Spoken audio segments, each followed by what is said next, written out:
So in Islam, I think it's a very controversial topic. And I think that the general understanding that most Muslims have is that it is impossible that God had a messenger or a prophet that's a female. No, this is unheard of. It's blasphemy. It's heretical. It's crazy.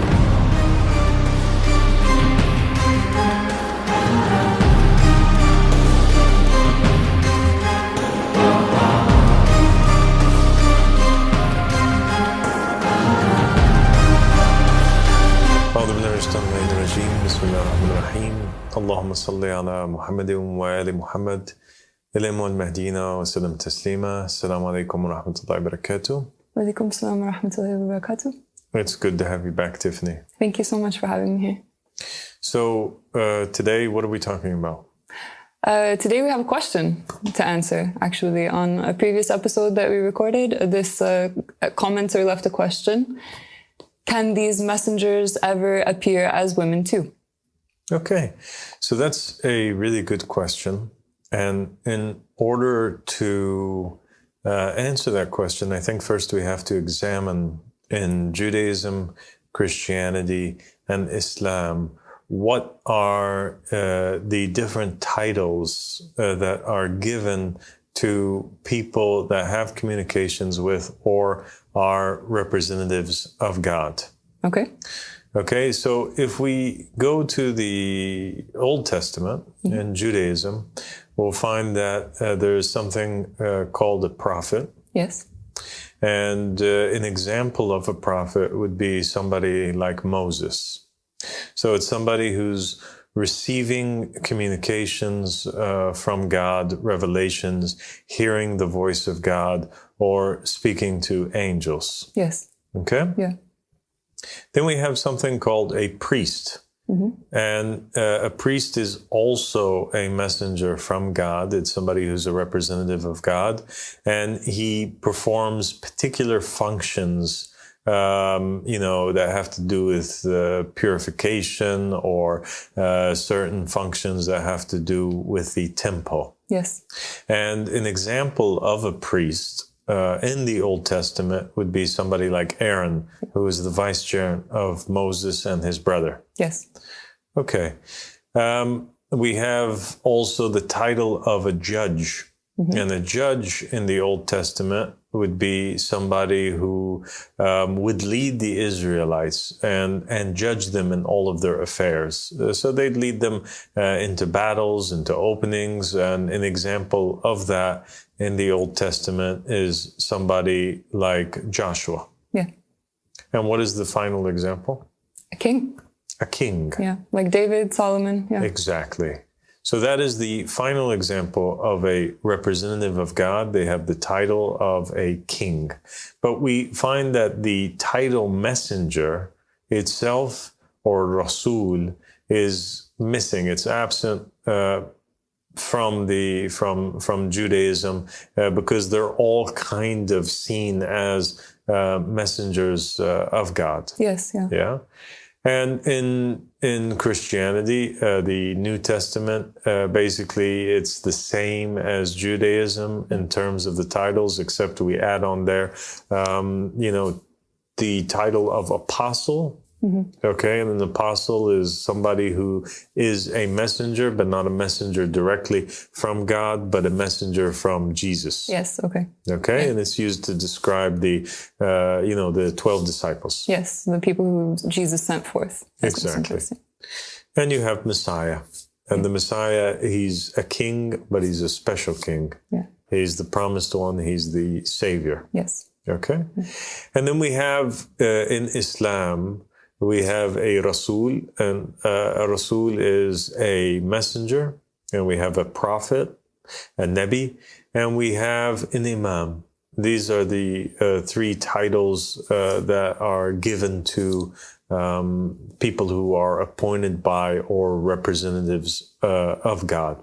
And in Islam, there are 124,000 prophets that were sent to mankind, and there's 313 messengers. And every messenger is a prophet, but not every prophet is a messenger.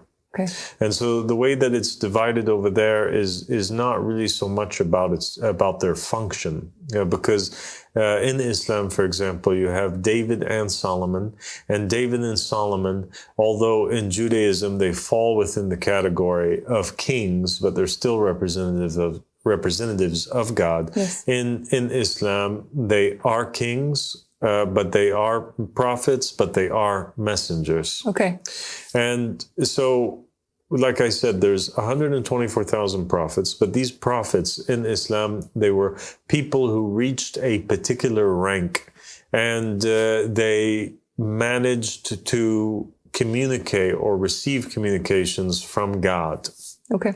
But they were not given the task to go forward to the people of the earth with any particular message. Okay. So it wasn't their job, for example, to warn mankind that anything's going to happen, or to demand reformations in society, or anything of the sort, unless they were a messenger. Okay. And there's only 313 of them. Okay. So 124,000, they received messages, and at times they would speak about the messages or speak about the dreams which they had or the communications with God, but they weren't given the task to do so. Okay.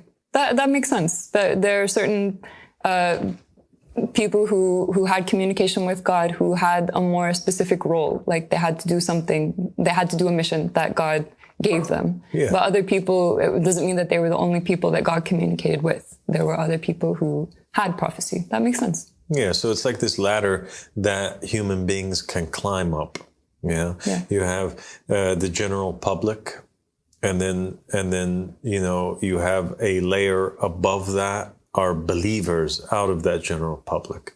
So the people from the general public, or the general human beings on the planet that chose to believe in the words of the prophet and the messenger. So that's a degree above the non-believers. Yeah. The believers, they hear God's words and they accept it, even though they're not hearing it directly to them.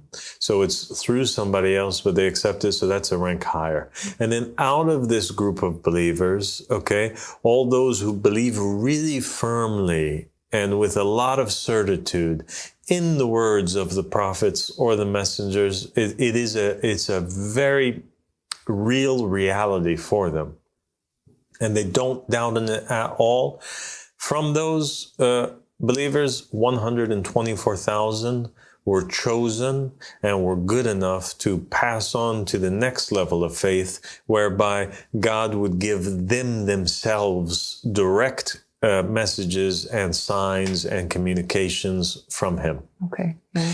And then out of those 124,000 prophets, it's one thing to receive a message and to believe in it in the comfort of your own home, but it's a whole nother story to have to declare it publicly in front of the people, or to go forward and have that much faith in your dream that you demand on its basis, or you condemn a king or a tyrant on its basis. Yeah. And so there were only 313 of those prophets that had enough certitude and enough courage and enough determination to take their faith to the next level. And for that reason, God chose them and gave them the task to go forward and, rule over mankind or deliver particular messages. Yeah. I mean, when you think about it, 313 is a really tiny number compared to how many human beings have lived throughout history.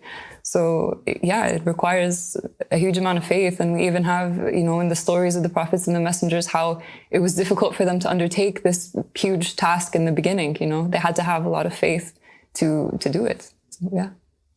And then those 313 messengers that were sent to humanity, only to reach the next level, you have to have enough faith in your message that even if God had given you a message which was contradictory to the messages that you had heard about from previous prophets and messengers, that you would still be able to abandon what the previous prophets and messengers said and what the people were used to, and go forward to them with a brand new message and a brand new jurisprudence or law. And we find that although there was 313 that were determined enough to go face the people with their messages, only about 5 of them had the courage and the ability to go forward to their people with a new message which contradicted or was different than the messages that the people were used to. Because a prophet, it's hard enough to go to the people and tell them that you're a prophet, or to give them prophecies.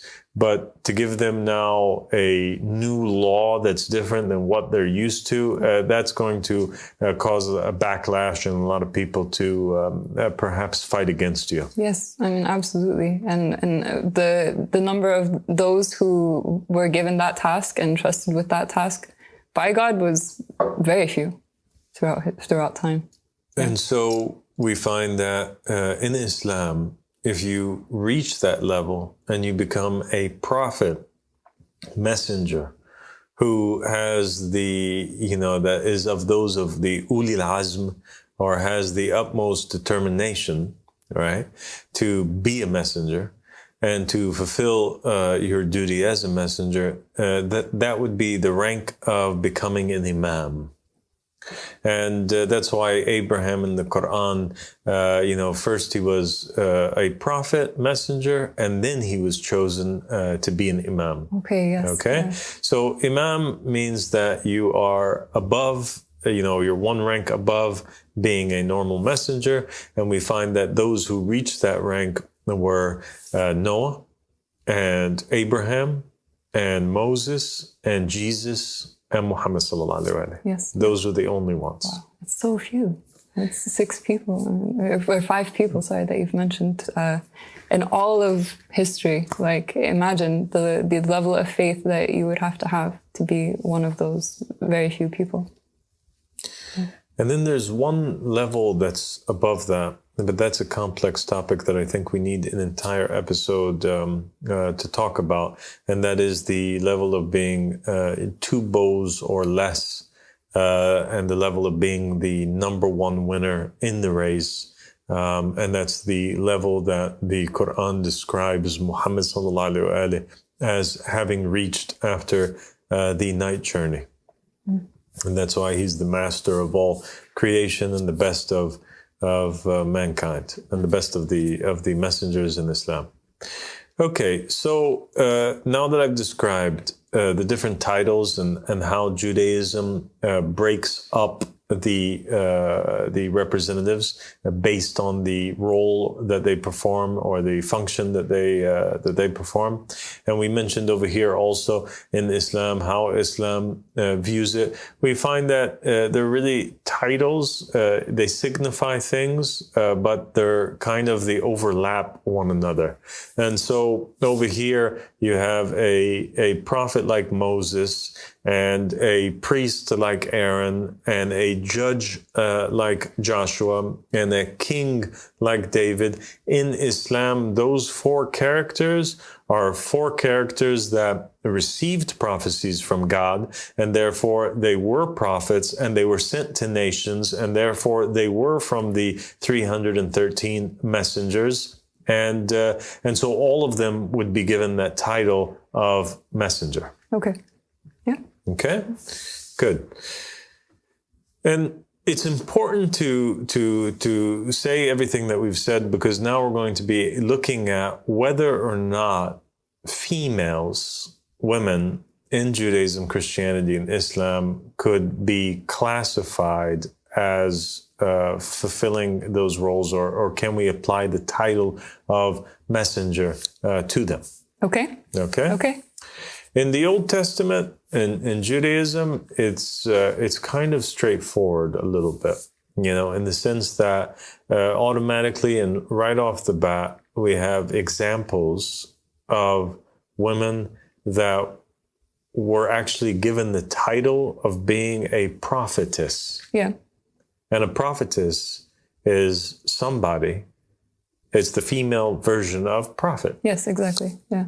Somebody who's giving that communication from God. And yeah, you're right. The term is used in the Old Testament several times. And it's known that in the Talmud that they also have named 7 particular females as being the prophetesses of the Israelites. Mm-hmm. And you also have an example in Judaism. And so an example of a prophetess in Judaism would be somebody like, for example, Miriam. Yes, yeah. Or somebody like Sarah. You know, these are women that received communications from God in the same way that the male prophets did. Yes, yeah. Whether it was a true dream or if it was an inspiration, these women, there was no difference between them and the men. Yeah. Then we have the role of a judge, and we do have an example of a woman who was a judge, yes. Actually. Yeah. Just like Joshua, she was leading armies and giving commands, military commands to the Israelites. Yeah. And that is who? That's Deborah. Yeah. Deborah. And the story of Deborah is fascinating in Judaism. She's the one who gets communications from God and is told that she has to send one of the military commanders, Barak, in order to destroy the enemy. Yeah. And he listens to her in full faith. Yeah, he does. She's got quite a story. I would say she's got quite a unique role because she's actually playing this role of somebody who gives commands.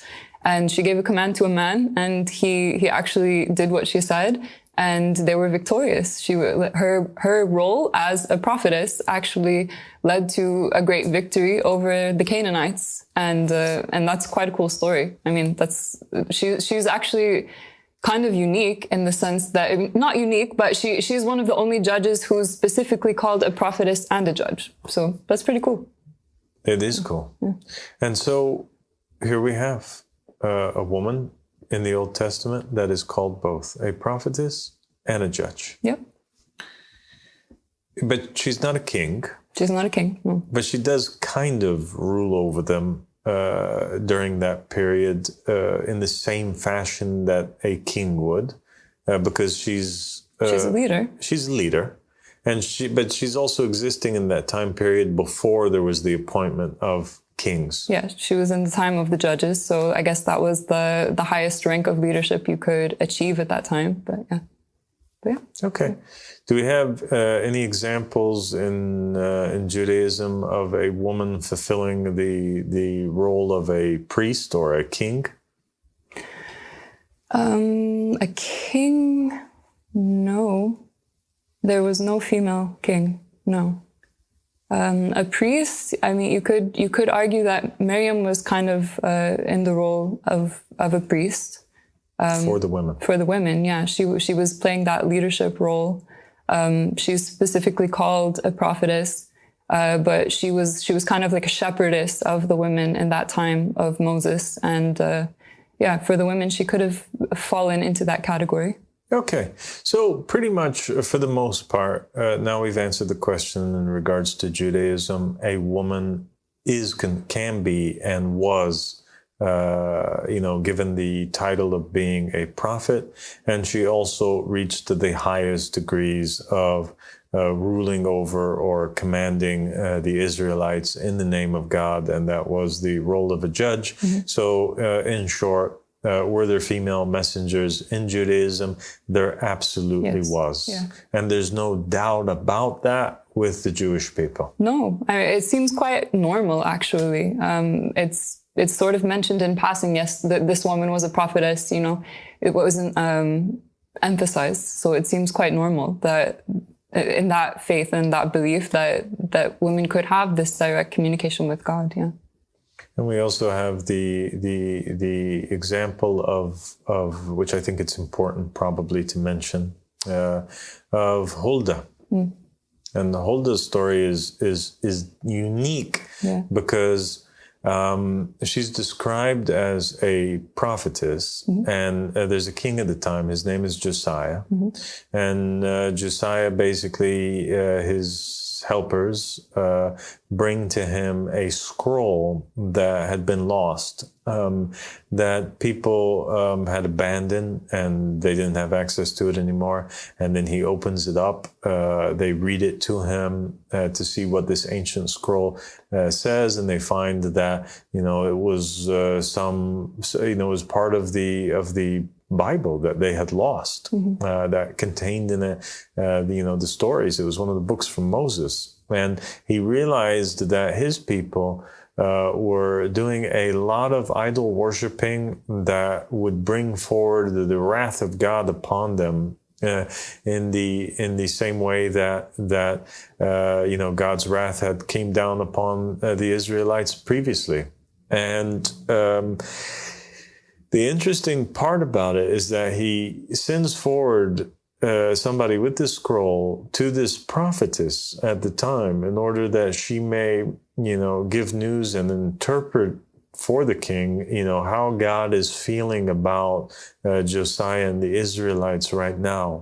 And God talks to Huldah, and Huldah sends the message forth that God's wrath is burning against the Israelites. And so the king of Israel at the time, he has a proof over him. He has a hujjah over him that he must obey, and that he seeks her guidance. And she's the veil between Allah subhanahu wa ta'ala and between him and between the Israelites. And she's a female. Yeah. I mean, that's a big deal. You've got a male king going to a female prophetess, asking for her guidance. I mean, and interpretation of scripture. Exactly. I mean, that's a big deal. Yeah. It is a big deal. Yeah. Okay, so in Judaism, there's no doubt. No doubt about it. A woman can serve as a messenger, as a spokesperson, as the face of Allah subhanahu wa ta'ala in creation. Yeah. Isn't that incredible? Yeah. I mean, okay, so in Christianity now, obviously the New Testament, it validates the Old Testament, yes. And says that everything in there is correct. And for that reason, and Jesus was a Jew, and for that reason, obviously Christians believe in the fact that there are these, messengers from God that are female. They do, yeah, of course. I mean, okay. What about in Jesus' time, Tiffany? Why don't you talk to me a little bit about, and talk to our viewers a little bit about the role of a woman in the ministry of Jesus Christ? In the ministry of Jesus Christ, or in the time in general? Because when you're bringing up women and their communication with God, you can mention both. I'm immediately thinking, I guess because of my Catholic background, I'm immediately thinking of Mary, because Mary is seen as such a great intercessor between mankind and God, actually. We as Catholics, you even pray for Mary to intercede on your behalf. Mary, she was absolutely, undoubtedly communicating with God. The angel appeared to her, gave her messages from God. Her relationship with God is documented in the Gospels, and I think she would absolutely qualify as a prophetess, somebody at that rank who was communicating directly with God. And otherwise, in the ministry of Jesus, we have another Mary. We have Mary Magdalene. She was given the message that Jesus had returned, right? After the events of the crucifixion, he appears first to Mary Magdalene, and he tells her to go and deliver the message to the men. So she's actually sometimes called the apostle to the apostles because of that great role that she played. And for the Christians, believing that Jesus is God incarnate, that would make her a prophetess, yes. Yeah. That's incredible. So now we have also in Christianity, not just a validation of the Old Testament, but we have Jesus, whom they consider to be God, sending forward Mary Magdalene as his first and best messenger. It's huge. That is huge. It's huge. And her role was so downplayed in history, but it is recorded in the Gospels that he gave her that honor and that she is the messenger to the messengers. So yeah. And the first witness of the resurrection. Witness, yeah, the first one that he came to, and the one who recognized him. Yeah. Okay, so then what about Islam? So in Islam, I think it's a very controversial topic, and I think that the general understanding that most Muslims have is that it is impossible that God have a messenger or a prophet that's a female. No, this is unheard of. It's blasphemy. It's heretical. It's crazy. Yeah, and they say that the word doesn't even exist. That the female word of a prophet or a messenger. There's no such thing as a nabiyya or a rasula or something of the sort. Yeah. It doesn't. It's not there. Yeah. So how can that be the case? But I think that's how the general population, the ignorant ones, would react to that. But in actuality, factually speaking, and there's a lot of people who do know the Quran and do know the reality of the beliefs and the narrations of Muhammad and the family of Muhammad, and they would argue against that. And the truth of the matter is that we have examples of the importance of women in Islam that is striking right off the bat. For example, we have an entire chapter. The Quran has 114 chapters. One entire chapter is named after Mary, the mother of Jesus. And that's something that you don't even have in Christianity in the New Testament. Yeah. We don't have a gospel of Mary, mother of Christ, in there, but we do have a chapter about specifically that has the story of Mary in there and named after the mother of Jesus. And you don't even have a chapter that's named after the mother of Muhammad sallallahu alaihi wasallam. So she's immediately pointed out and distinguished from the rest. And in the story of Mary in the Quran, you have her being inspired by God when she's in a state of labor to shake the palm tree. So God is communicating now directly, inspiring her, just like he communicates with and inspires any other of his prophets. He does so with Mary. And not just that, but there's also,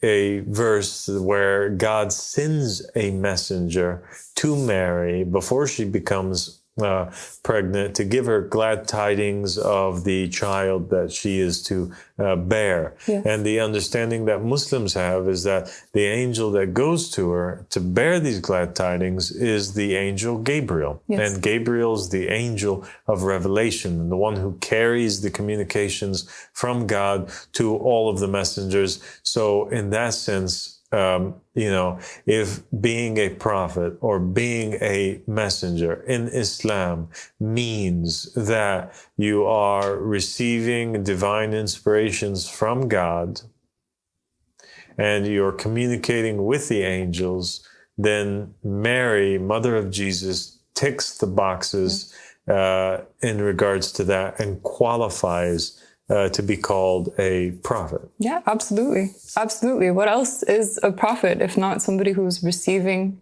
instruction, revelation from God directly? And she clearly was. But then they would argue, okay.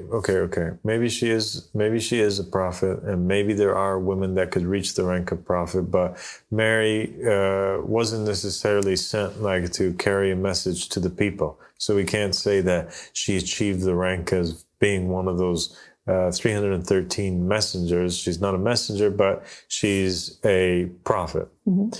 Well, do we have any other examples? We have the example also of the mother of Moses. Yes, doruğa.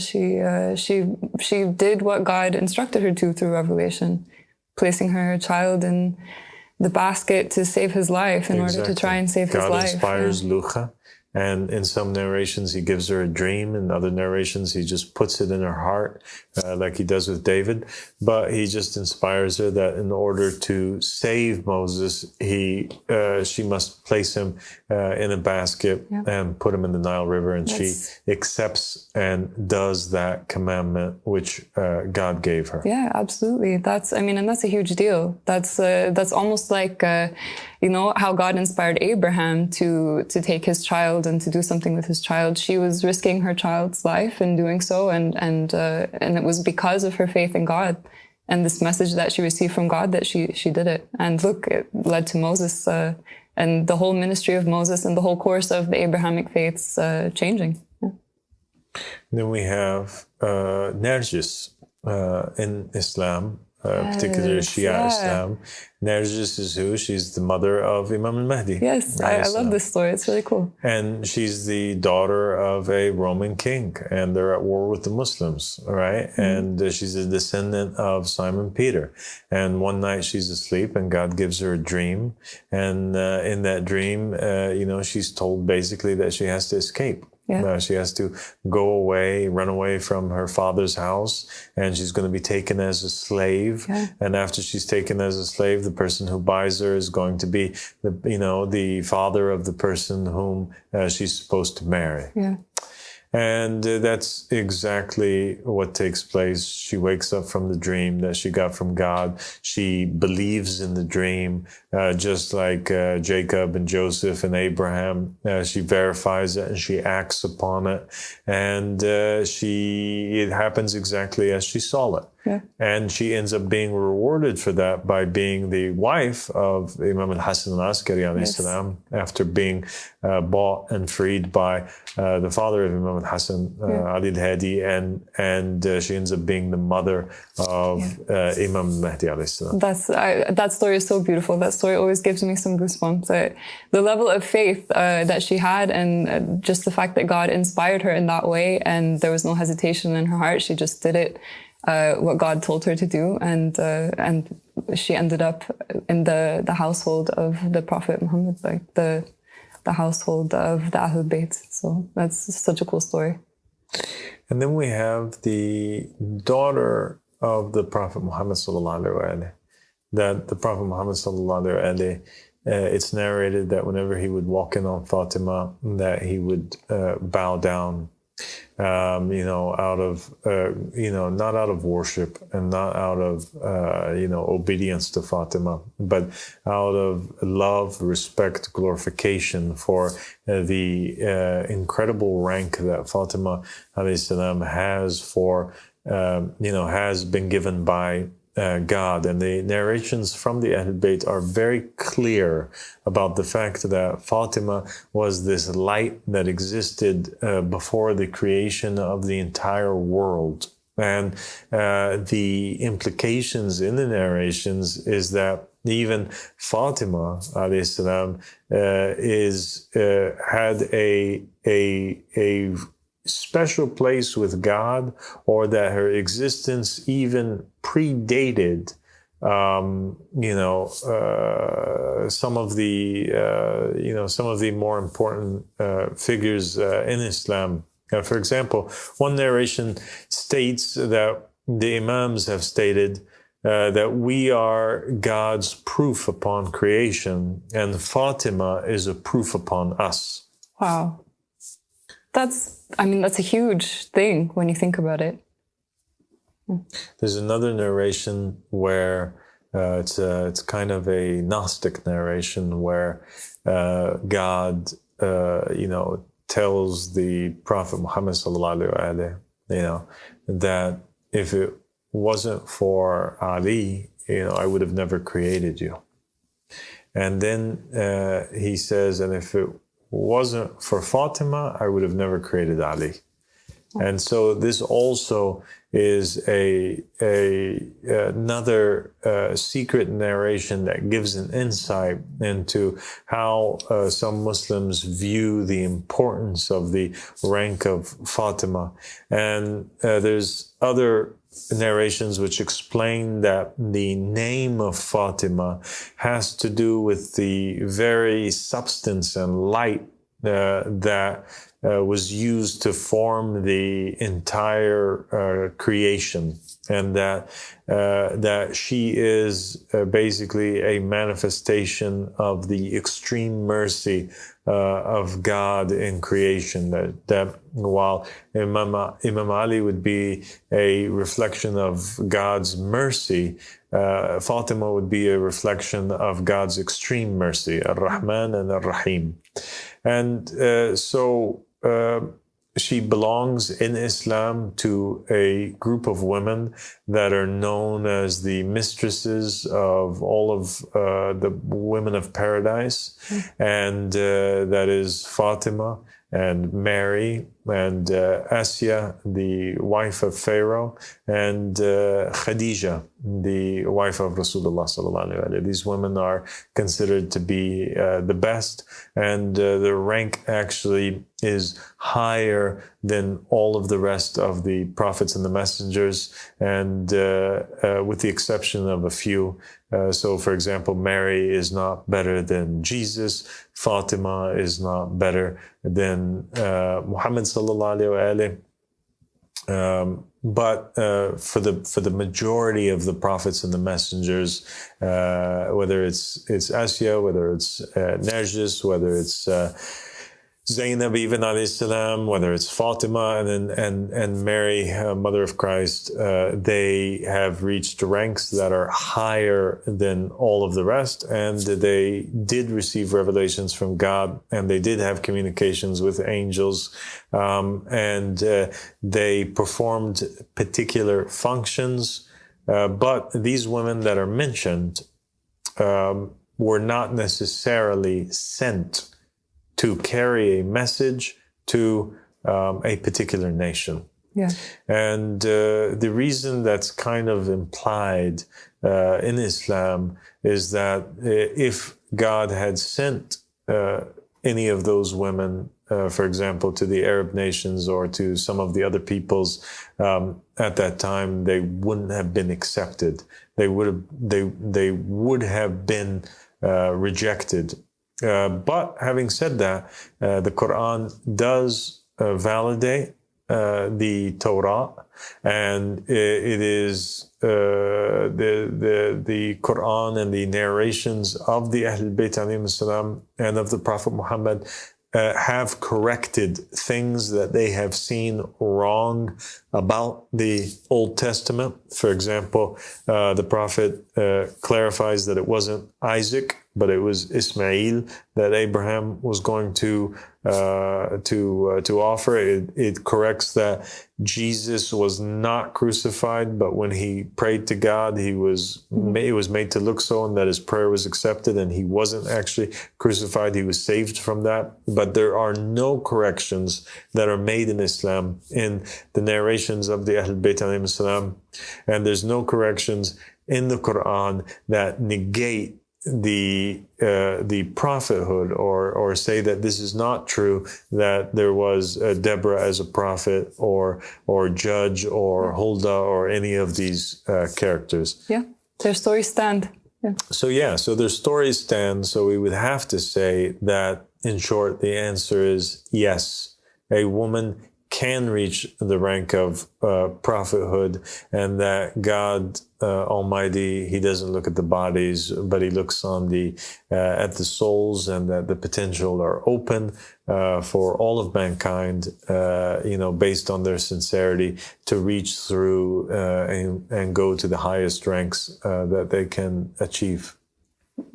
That's so beautiful. And as a woman, I really appreciate to hear this answer because as you said, some people who have sort of hijacked religion, they say that it's impossible for a woman to be considered a prophetess, for a woman to have that level of faith that men reached, that they could have this direct communication with God. And clearly, that's not the case. When you go back and you look at the scriptures and point out these stories as you have today, it's clear that God looks at the hearts and doesn't differentiate based on gender. And I want to say one thing, Tiffany, before we go, and I think it's really important. Yeah. I think it's this is an example of here God didn't say that it's not possible. No. He didn't say that. And he didn't say that the Torah or the Hebrew Bible or the New Testament is wrong in regards to that. Yeah. God in the Quran and his prophet, they didn't say disbelieve in this idea. It just didn't mention these particular women with that title prophetess. But everything that it mentions about women over here kind of validates that. Yeah. And it also says to believe in that. And it said that the Torah was a revelation from God. Yeah. And then here we have non-working scholars deciding from their own selves to come to the conclusion that it's not possible. And we find the Muslims falling into the trap of abandoning the Word of God and what God has revealed to his messengers, and taking instead the words of the rabbis and the priests, the fake scholars, the imams and sheikhs of Islam instead. And so they do exactly what the Quran says not to do. Yeah, it's so true. And that is why we need you, because you're the one who's pointing out the truth, and who's pointing out the truth in all of these scriptures, and cutting down the lies, and throwing away all of the lies that are thrown out by all of these non-working scholars who have warped and created this false idea of religion. And that's why we need you and strong sisters that are like you, that will walk in your path and not be afraid to have enough determination to find the truth in your day and age in which you're alive, and to throw back or go opposite, or go on a new path that's different than the way that you were raised, and carry that light just like Mary Magdalene did, and so many others in the past, to the people. So God bless you, and until next episode, inshallah. Thank you so much. I can't wait. Assalamu alaikum. Alaikum salam.